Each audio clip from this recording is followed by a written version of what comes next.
Well, hey there, it's Betsy, and welcome to Minute of Wisdom, where I empower you to get out of your head, get out of your own way, so that you can step into the purpose that God has for you and live your dreams. Happy... God, what is today? Thursday! Yeah, I'm having a hard time keeping track of days this week. I guess what happens when you have a holiday, huh?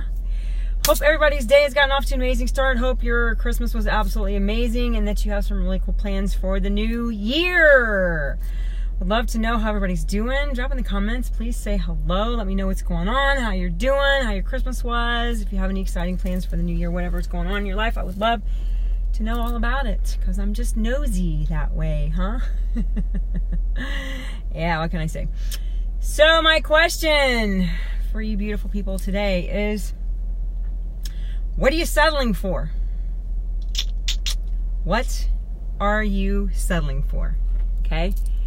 You know, there's a great story in the Bible, and it's Genesis 11:31. It's where God tells Abraham and his father and his family to leave where they are, and so they're headed for Canaan, and they end up settling in a place called Haran. Okay? Canaan was a place that they really wanted to go, but the Bible specifically talks about them settling for something less than. I don't know if this has ever happened to you, but I know that there have been several occasions in my life that I have settled for less than, and I know that I've regretted it, okay? You know, you see, where you are today is a result of the decisions that you made yesterday, and where you will be tomorrow is a result of the decisions that you make today, okay? So here's the deal.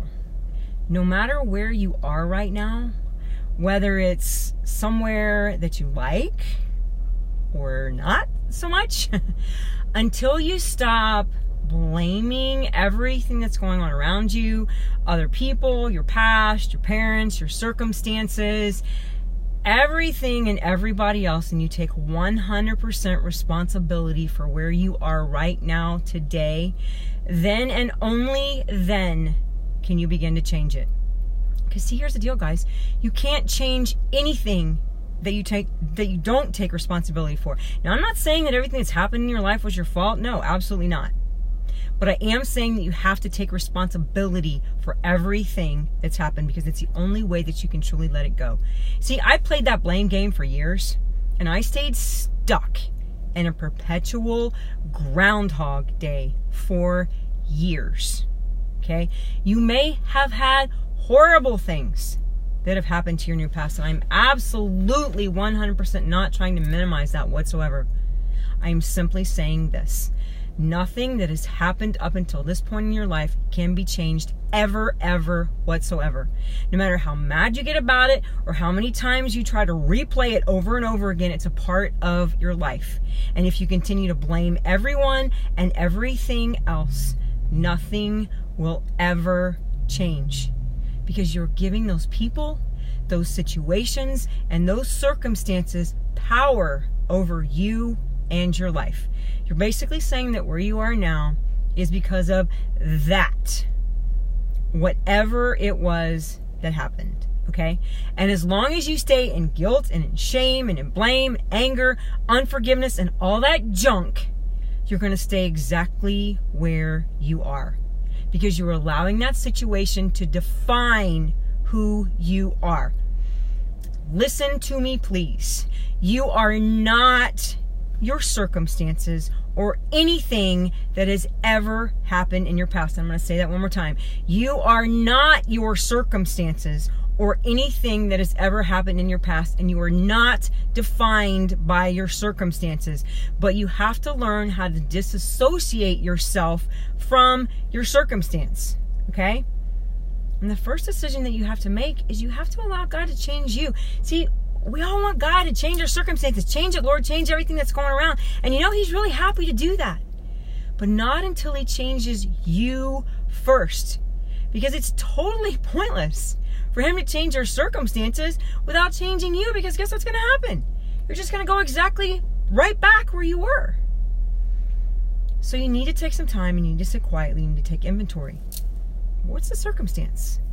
What is that situation? What is it that you are allowing to define you and to keep you stuck. You have to figure out where you are and why. And then, guys, you got to take responsibility for whatever it is that's going on. And then you got to get on a quest to change. If you need to forgive someone, please forgive them. If you have anger or bitterness towards someone, let it go. If you are living in guilt and shame for something that you did, forgive yourself and move on. Guys, that was huge for me. I could forgive everybody else, but I couldn't forgive myself, and you've got to do that. Bottom line, you can settle and you can stay exactly where you are, and you can miss out on everything that God has for you.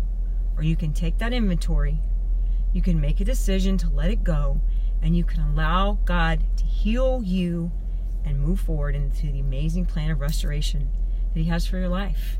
You see, it's your choice. So guys, I hope this was helpful information for you. You know, we're at the end of another year. And if you want 2019 to be different than 2018, then you gotta let stuff go and you gotta move on. If 2018 was a great year for you, by all means, keep doing what you're doing and just get better at it.